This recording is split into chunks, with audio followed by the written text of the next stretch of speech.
Give me any problem, Morrison said, his voice cutting through the tension like a blade. Any problem at all. What happens when a brilliant 16-year-old black student faces a Harvard-educated teacher who refuses to believe in his mathematical genius? When Dr. Patricia Thornfield accused Morrison Williams of cheating on graduate-level calculus problems, she had no idea she was about to encounter one of the most gifted mathematical minds of his generation. But Morrison's quiet confidence hid a shocking truth that would leave everyone speechless. Was Morrison really cheating, or was something far more sinister happening in the classroom? The answer will absolutely blow your mind and challenge everything you think you know about recognizing true talent. Don't miss this incredible story of determination, justice, and mathematical brilliance that proves genius has no color or background. Dear viewer, if you are watching my story for the first time, I humbly request you write the location from where you are watching right now, subscribe this channel and press the bell icon now not to miss the notifications of my daily published new stories. Thank you, and let's dive into the full story. The silence in Westfield Preparatory Academy's advanced mathematics classroom was deafening as Morrison Williams placed his test paper on Dr. Patricia Thornfield's mahogany desk. The 16-year-old's dark eyes remained downcast, avoiding the piercing stare of his instructor. Dr. Thornfield, a woman whose Harvard credentials hung prominently behind her chair, picked up Morrison's paper with obvious skepticism. Her perfectly manicured fingers traced over the complex calculus solutions, each step executed flawlessly. Impossible, she muttered, her voice cutting through the morning air like a blade. 23 pairs of eyes turned toward Morrison, who stood motionless beside the desk. His worn sneakers seemed out of place among the designer shoes of his classmates. Mr. Williams, Dr. Thornfield announced, her tone dripping with condescension, this problem was designed for graduate students. I pulled it directly from MIT's doctoral program. Morrison's jaw tightened, but he remained silent. There is absolutely no way, she continued, rising from her chair, that a student of your background could solve differential equations of this complexity. Whispers erupted around the classroom. Sarah Martinez and Jake Thompson exchanged glances, sensing the unfairness unfolding before them. I solved it myself, ma'am, Morrison said quietly, his voice barely audible. Dr. Thornfield's laugh was sharp and cruel. Really? Then explain to the class how you derived this integration by parts formula. Morrison's hands trembled slightly as he approached the whiteboard. Despite his nervousness, he began writing, his explanations clear and methodical. Each step demonstrated deep understanding that went beyond mere memorization. But Dr. Thornfield wasn't convinced. Rehearsed, she declared dismissively. You've obviously seen this problem before. I haven't, ma'am. I can solve any similar. Enough. Dr. Thornfield's voice thundered across the room. I will not tolerate academic dishonesty in my classroom. Report to Principal Henderson immediately. Morrison gathered his belongings, his shoulders sagging under the weight of public humiliation. As he walked toward the door, he heard Dr. Thornfield's final blow. Some students simply don't belong in advanced programs, regardless of diversity quotas. The door closed behind Morrison with a soft click, leaving behind a classroom full of stunned silence and one teacher convinced of her own righteousness. Principal Henderson's office felt smaller than usual as Morrison sat across from the gray-haired administrator, who was carefully reviewing a thick manila folder. Dr. Thornfield occupied the chair beside Morrison, her posture rigid with certainty. Morrison, Principal Henderson began, adjusting his glasses, your academic record is quite remarkable. Full scholarship recipient, straight A's since enrollment, and exceptional scores on all standardized tests. Dr. Thornfield shifted uncomfortably. Test scores can be manipulated, Principal Henderson. What matters is authentic classroom performance. The problem he solved, Henderson continued, according to your report, was graduate-level material. You're suggesting he cheated? I'm not suggesting, I'm stating it as fact, Dr. Thornfield replied firmly. No 16-year-old from his socio-economic background possesses the mathematical sophistication required for such complex analysis. Morrison's fists clenched in his lap. The casual dismissal of his abilities based on his zip code stung more than any direct insult. Morrison, Henderson addressed him directly, do you have anything to say about these accusations? I love mathematics, sir, Morrison said simply. I've been studying advanced concepts since I was 8 years old. My mother works double shifts, but she always found ways to get me library cards and textbooks. Henderson nodded thoughtfully, but Dr. Thornfield interjected. Self-taught students lack the rigorous foundation necessary for true understanding. They memorize procedures without grasping underlying principles. Then you won't mind if Morrison retakes the test under direct supervision? Henderson suggested. Dr. Thornfield's confident smile faltered for just a moment. Of course not. But I insist on designing an entirely new problem of equivalent difficulty. Fair enough, Henderson agreed. Morrison, you'll have 1 hour tomorrow morning to demonstrate your abilities. Dr. Thornfield will observe. As they prepared to leave, Henderson added, until this matter is resolved, Morrison, you're on academic probation. No participation in competitions or advanced seminars. Morrison nodded silently, understanding that his dreams of MIT were hanging by a thread. That evening, in his small bedroom, Morrison stared at his collection of worn mathematics textbooks. His mother had sacrificed so much to provide them, working overtime at the hospital to afford each precious volume. He opened his notebook and began working through problems that most college students would find challenging, his pencil moving with the fluid confidence of someone who saw mathematics not as a subject, but as a language he spoke fluently. Tomorrow, he would prove his innocence. He had to. The testing room felt like a prison cell as Morrison sat alone at a small desk, fluorescent lights humming overhead. Dr. Thornfield positioned herself directly across from him, her hawk-like gaze never wavering as she placed a single sheet of paper before him. You have exactly 60 minutes, she announced, starting her stopwatch with unnecessary force. This problem involves advanced multivariable calculus with linear algebra applications. Show every step of your work. Morrison glanced at the problem, and his heart nearly stopped. The equation sprawled across the page like a mathematical monster, involving partial derivatives, matrix transformations, and concepts he'd only encountered in graduate-level textbooks. But as he studied it closer, patterns began emerging. The complexity was more apparent than real, layers of sophisticated notation concealing elegant underlying relationships. Dr. Thornfield expected this to destroy him. Instead, Morrison felt a familiar surge of excitement. He began writing, his pencil moving with increasing confidence. Within 15 minutes, he had identified 3 different solution approaches. By 30 minutes, he had completed the primary solution and started working on an alternative method. Dr. Thornfield's expression shifted from smugness to confusion to barely concealed alarm as Morrison continued writing. His work was not only correct but demonstrated mathematical intuition that she had rarely seen even among her Harvard colleagues. Time, she called out after exactly 1 hour, though Morrison had finished 20 minutes earlier. She snatched his paper, scanning it frantically for errors. There were none. Worse, Morrison had actually improved upon the problem's original formulation, identifying a more efficient solution path that she hadn't considered. This is impossible, she muttered, then louder, you must have seen this exact problem before. I haven't, ma'am, Morrison replied calmly. But if you'd like, I can solve it using matrix calculus instead of the tensor approach I used here. Dr. Thornfield's face flushed red. You're telling me you see multiple solution methods? Yes, ma'am. Mathematics usually offers several paths to the same destination.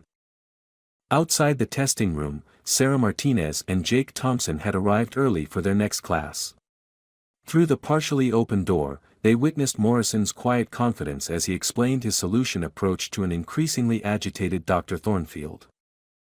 Did you hear that? Sarah whispered to Jake. He's talking about tensor calculus like it's basic arithmetic. Jake nodded, amazed. My older brother is a senior at MIT, and he struggles with half of what Morrison just explained. Back inside, Dr. Thornfield was grasping for any explanation that would preserve her worldview. Memorization, she declared finally. You've memorized advanced techniques without understanding their applications.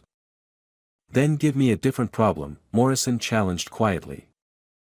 The words hung in the air like a gauntlet thrown down. Dr. Thornfield realized she was trapped, either admit Morrison's genuine ability or continue down a path that was making her look increasingly foolish. She chose the latter. Your academic probation continues, she announced stiffly. This matter requires further investigation. As Morrison gathered his materials, he caught sight of Sarah and Jake in the hallway. Their expressions of sympathy and growing anger told him that others were beginning to see through Dr. Thornfield's facade. For the first time since this ordeal began, Morrison felt a flicker of hope. The state mathematics competition announcement hung mockingly on the bulletin board outside Morrison's locker. For 3 years, he had dreamed of representing Westfield Preparatory Academy at the regional championship. Now, that dream lay shattered. Morrison Williams is hereby excluded from all competitive academic activities pending resolution of academic integrity concerns, Principal Henderson had written in the official memo. Morrison's mother, Diane Williams, arrived at school that afternoon still wearing her hospital scrubs. Her 12-hour shift as a registered nurse had ended early so she could confront the situation destroying her son's future. Dr. Thornfield received them in her classroom, her desk strategically positioned to create maximum intimidation. Family photos showcasing her Harvard MBA and various academic achievements formed a fortress around her chair. Mrs. Williams, Dr. Thornfield began, her tone professionally condescending, I understand your concern, but academic standards must be maintained. My son has never cheated on anything in his life, Diane said firmly, her voice carrying the authority of someone who had fought for everything she had. I'm sure you believe that, Dr. Thornfield replied with a patronizing smile. However, students from certain backgrounds often lack the educational foundation necessary for advanced mathematical reasoning. It's not their fault, it's simply a matter of educational privilege. Morrison, standing behind his mother, felt each word like a physical blow. Dr. Thornfield wasn't just questioning his abilities, she was dismissing his entire existence based on prejudice disguised as academic concern. What exactly are you suggesting? Diane asked, her nurse's instincts detecting the subtle racism beneath Dr. Thornfield's professional veneer. I'm suggesting that Morrison would be much happier in standard-level mathematics courses, where he can succeed within his natural capabilities, Dr. Thornfield explained. Advanced placement programs require intellectual sophistication that comes from years of educational privilege, private tutors, academic families, cultural advantages. And you believe my son lacks these advantages because he's black? Diane's question hung in the air like an accusation. Dr. Thornfield's mask slipped slightly. I never mentioned race, Mrs. Williams. I'm simply discussing socioeconomic realities. Outside the classroom, Morrison pressed his ear to the door, hearing every devastating word. The message was clear, he didn't belong in advanced classes, his achievements were suspect, and his dreams were unrealistic fantasies. That evening, Morrison sat at his small desk surrounded by mathematical journals and textbooks that his mother had purchased with overtime money. Each book represented sacrifice, missed meals, postponed repairs, extra shifts at the hospital. He opened his notebook and began working on a problem that had puzzled him for weeks, developing an original proof for optimizing multivariable functions. The mathematics flowed from his pencil like poetry, each equation building toward an elegant solution that could potentially advance the field. But what was the point? If Dr. Thornfield was right, if his background predetermined his limitations, then all his studying and dreaming were just elaborate self-deception.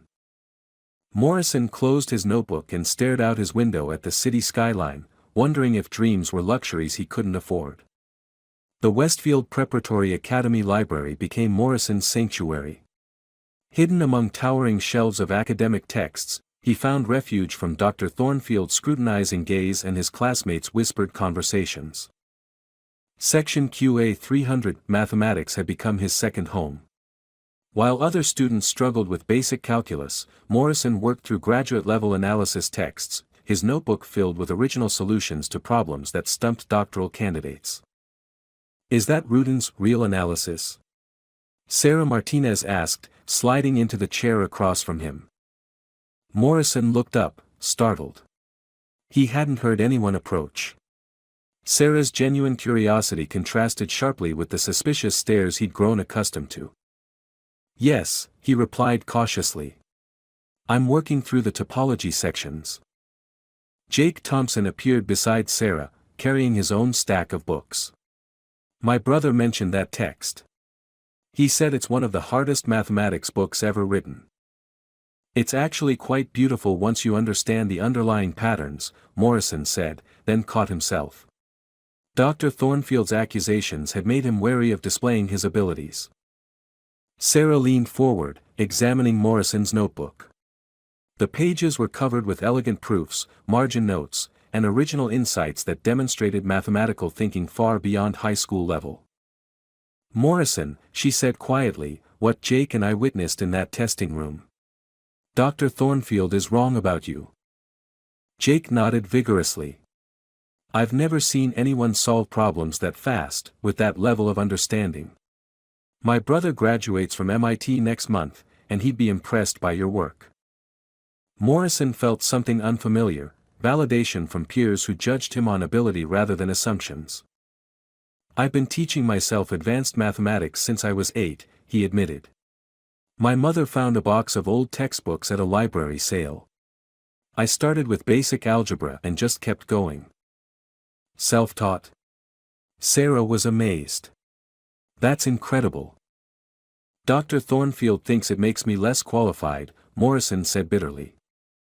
"Dr. Thornfield is threatened by you," Jake observed. "She can't handle the fact that you understand mathematics better than most of her graduate school classmates." Morrison opened his notebook to a fresh page and began sketching a problem he'd been pondering.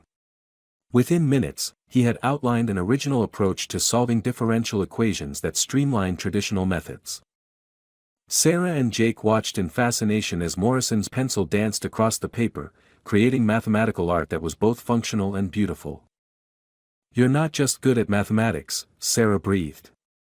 "You're a mathematical genius." For the first time in weeks, Morrison smiled. Maybe Dr. Thornfield's opinion wasn't the only one that mattered. Dr. Thornfield's campaign against Morrison intensified with surgical precision.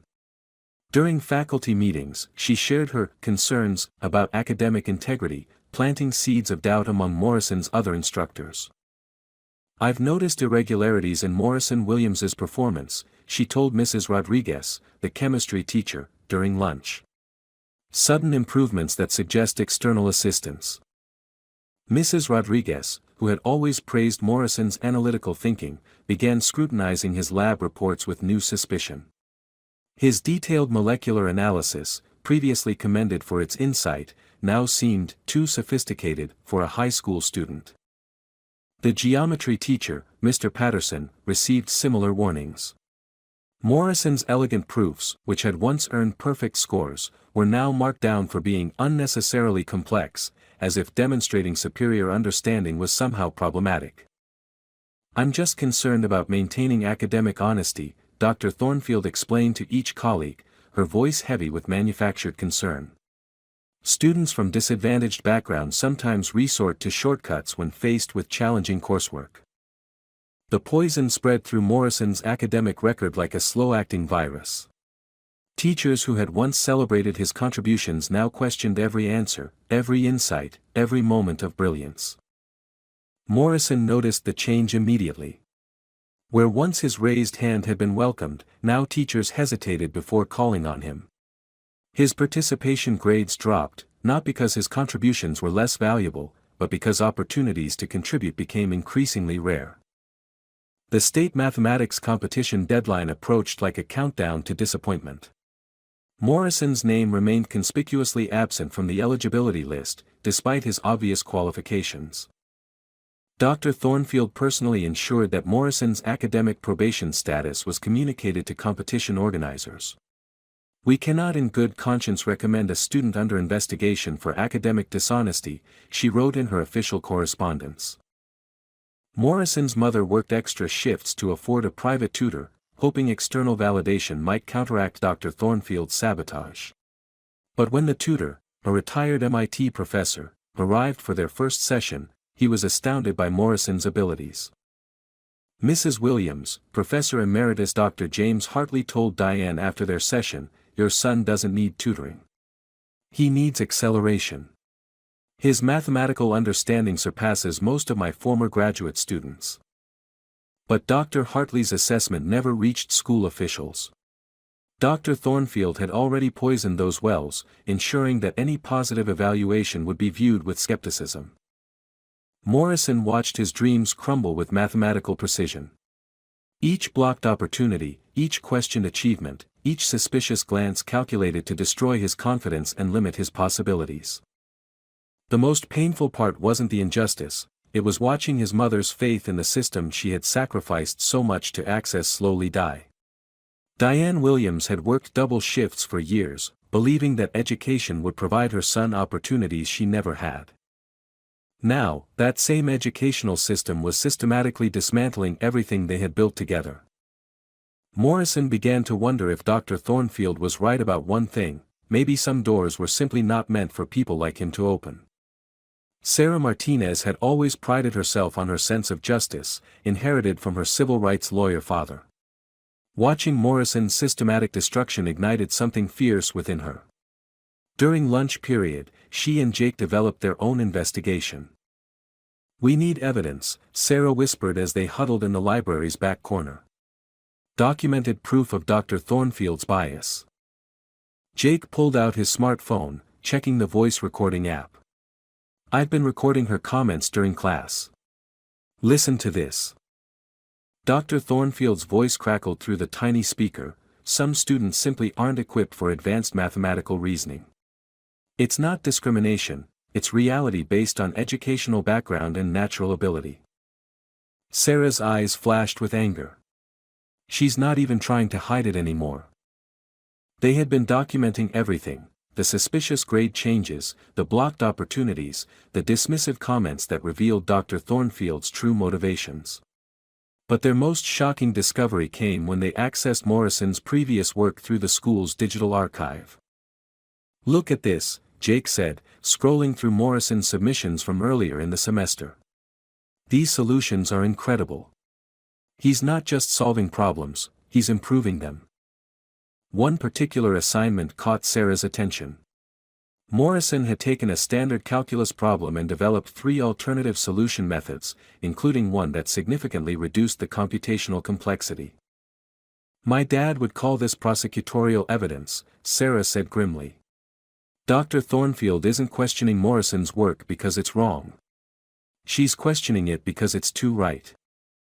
Meanwhile, Morrison continued his solitary mathematical explorations, unaware that allies were building a case in his defense. In his notebook, he had developed an original proof that revolutionized a traditional calculus theorem, streamlining a process that had remained unchanged for decades.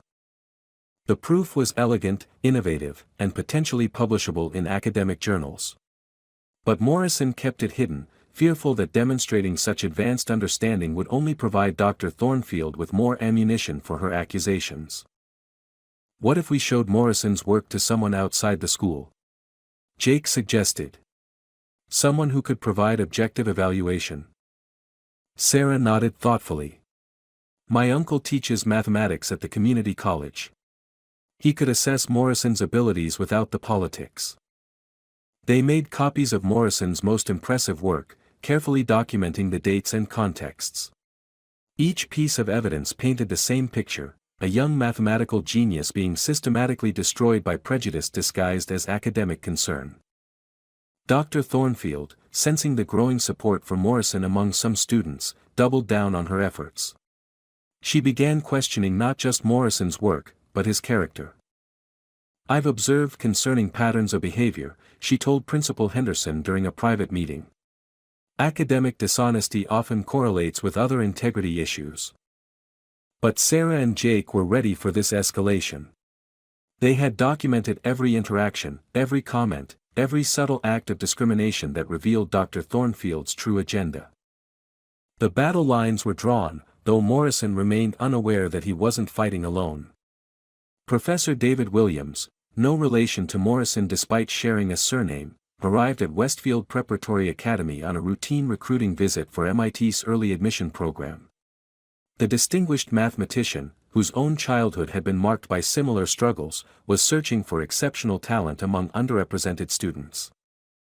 His presentation to advanced mathematics students was interrupted by an unusual sight: a young black student sitting alone in the back corner, working intently on problems that appeared far more complex than anything being discussed in class. During the question and answer session, Morrison raised his hand hesitantly. "Professor Williams, I've been working on optimizing multivariable functions, and I think I've found a more efficient approach than traditional Lagrange multiplier methods.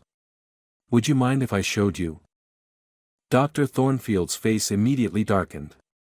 "Mr. Williams, this isn't appropriate time for—" "I'd be delighted to see your work," Professor Williams interrupted, genuinely intrigued. Morrison approached the whiteboard with nervous energy. Within minutes, he had outlined an approach that made Professor Williams's eyebrows rise in astonishment. The mathematical reasoning was sound, innovative, and demonstrated intuitive understanding that was genuinely rare. "Where did you learn this technique?" Professor Williams asked. "I developed it myself, sir. Traditional methods seemed unnecessarily complex for certain problem types." Professor Williams felt his pulse quicken. In 20 years of teaching at MIT, he had encountered perhaps a dozen students with this level of mathematical intuition. To find such talent in a high school classroom was extraordinary. "Dr. Thornfield," Professor Williams addressed the instructor, "this student clearly possesses exceptional mathematical ability. I assume he's being considered for advanced placement programs?" Dr. Thornfield's response was carefully measured but revealing. "Mr. Williams is currently under academic review. We've had concerns about the authenticity of his work." Professor Williams's expression shifted. Having grown up as a black mathematician in predominantly white academic environments, he recognized the subtle codes of institutional bias. "What specific concerns?" he asked pointedly. "His solutions often demonstrate knowledge beyond typical high school level," Dr. Thornfield explained. "We want to ensure all work is genuinely his own." Professor Williams glanced at Morrison, who stood quietly beside the whiteboard, his shoulders bearing the weight of constant suspicion. The scene was painfully familiar. After class, Professor Williams approached Morrison privately. "I'd like to see more of your work, if you're willing to share it." Morrison hesitated, glancing toward Dr. Thornfield's watchful gaze across the classroom. "I don't want to cause more trouble, sir." "Mathematics isn't about avoiding trouble," Professor Williams said gently. "It's about pursuing truth regardless of obstacles." That afternoon, Professor Williams reviewed Morrison's portfolio with growing amazement.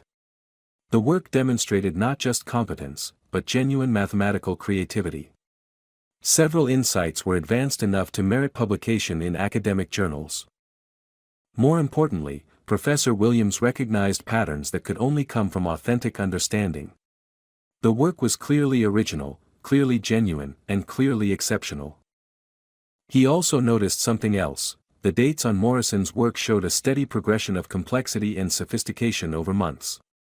This wasn't sudden improvement suggesting external assistance, it was natural intellectual development of a gifted mind. Professor Williams had found something rare, a mathematical prodigy being systematically destroyed by prejudice. His next decision would change everything. The quarterly parent-teacher conference day arrived with the weight of a final judgment. Morrison sat between his mother and Dr. Thornfield in the sterile conference room, feeling like a defendant awaiting a verdict that would determine his entire future. Other parents filled the hallway, wealthy families discussing their children's acceptances to prestigious universities, their voices carrying the confidence of people accustomed to success. Morrison's mother, still wearing her hospital ID badge from her morning shift, seemed diminished among the designer clothes and expensive watches.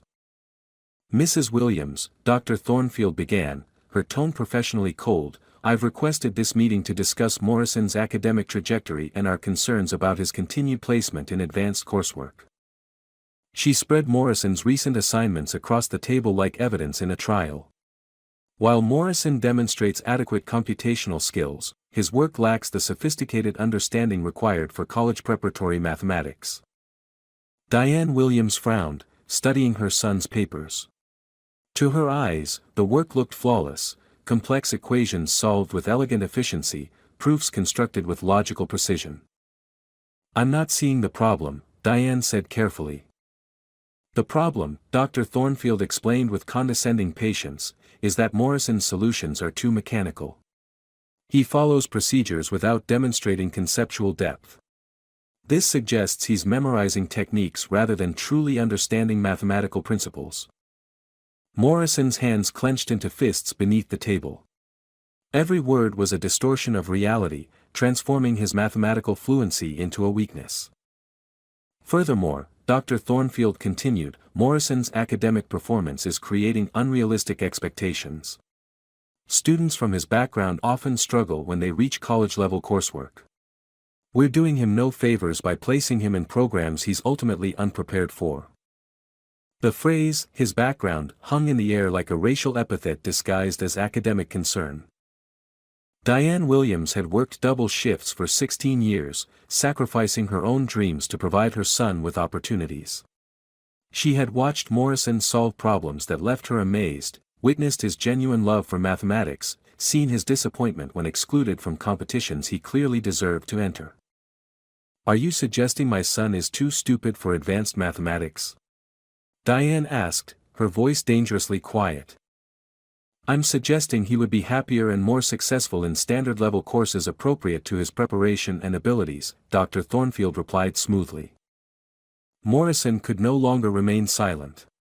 The injustice, the condescension, the systematic destruction of his dreams finally reached a breaking point. "Give me any problem," he said, his voice cutting through the tension like a blade. Both women turned toward him in surprise. "Any problem at all," Morrison repeated, standing up. "Give me anything from any mathematics textbook, any level, any complexity. I'll solve it right here, right now." Dr. Thornfield's mask finally slipped completely. "Mr. Williams, this attitude demonstrates exactly the kind of arrogance that—" "I'm not being arrogant," Morrison interrupted, his voice growing stronger. "I'm offering to prove what you keep claiming I can't do. You say I lack understanding. Test me. You say I memorize without comprehension. Challenge me with something I've never seen." The room fell silent. Morrison stood facing Dr. Thornfield, 16 years of patience and humility finally transformed into defiant courage. "Sit down, Morrison," his mother whispered, fearful of the consequences. But Morrison remained standing, staring directly at Dr. Thornfield with mathematical certainty burning in his eyes. "I'm waiting," he said simply. The gauntlet had been thrown down. There was no turning back.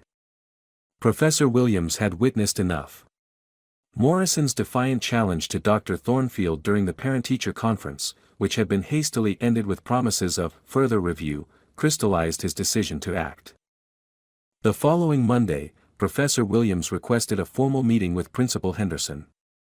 His MIT credentials and reputation for rigorous academic standards commanded immediate respect.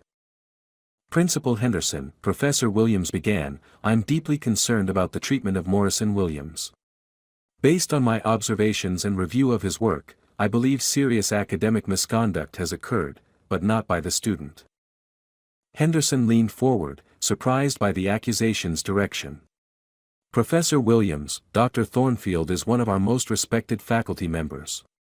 She graduated summa cum laude from Harvard and has 15 years of teaching experience." "Credentials don't eliminate bias," Professor Williams replied firmly. "I've reviewed Morrison's work extensively. His mathematical understanding exceeds that of many MIT undergraduates. The accusations of cheating are not only baseless, they're professionally irresponsible." Professor Williams opened his briefcase and produced a folder thick with documentation. I've spent the weekend analyzing Morrison's assignments, tests, and original proofs. The progression of his work shows clear intellectual development over months. This isn't sudden improvement suggesting external assistance, it's natural growth of exceptional talent. He spread Morrison's work across Henderson's desk. Look at this differential equation proof. Morrison developed an original approach that streamlines traditional methods. This isn't memorization, it's mathematical creativity of the highest order. Henderson studied the papers, recognizing advanced concepts far beyond his own mathematical training. If Morrison's work is genuine, why would Dr. Thornfield question it? That's precisely what concerns me, Professor Williams said grimly. I've taught at MIT for 20 years.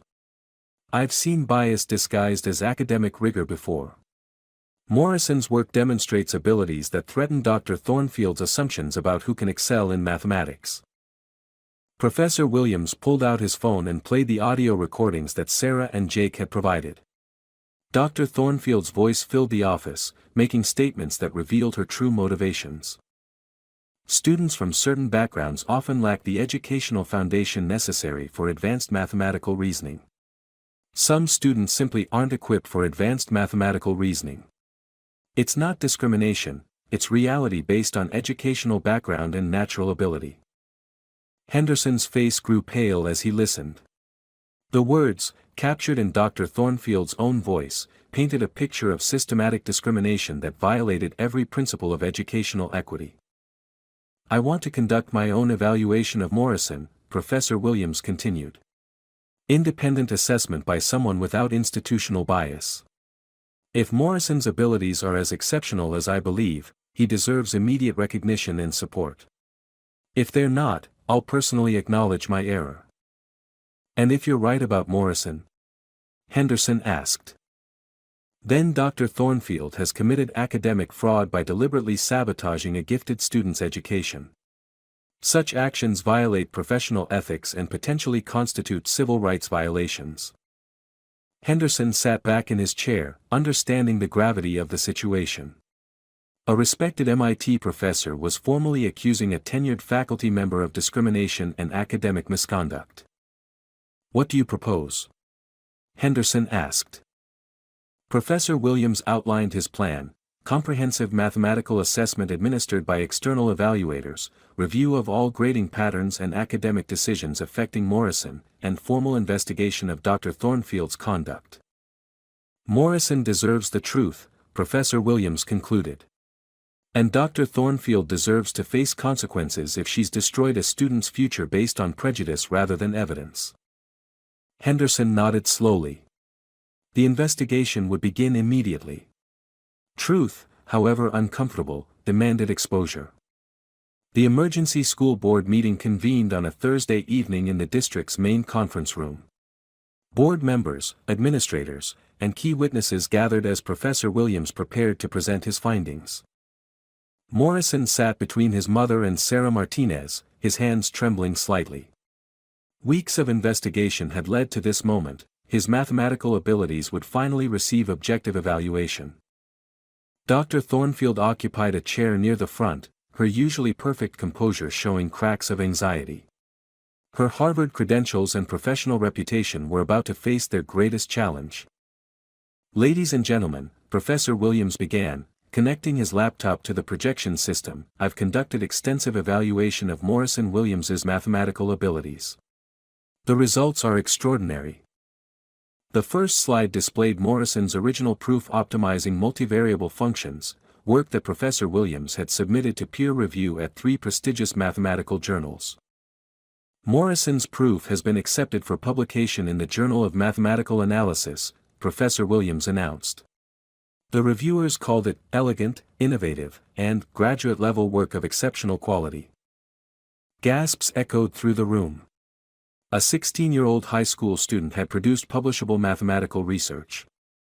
But that's not all, Professor Williams continued. I presented Morrison's work to my MIT colleagues without identifying the author.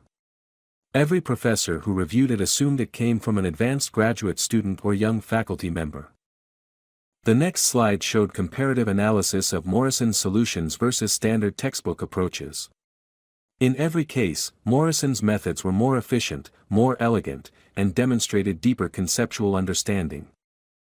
Morrison has solved problems that stump doctoral candidates, Professor Williams explained. His mathematical intuition is genuinely exceptional, perhaps one in a million.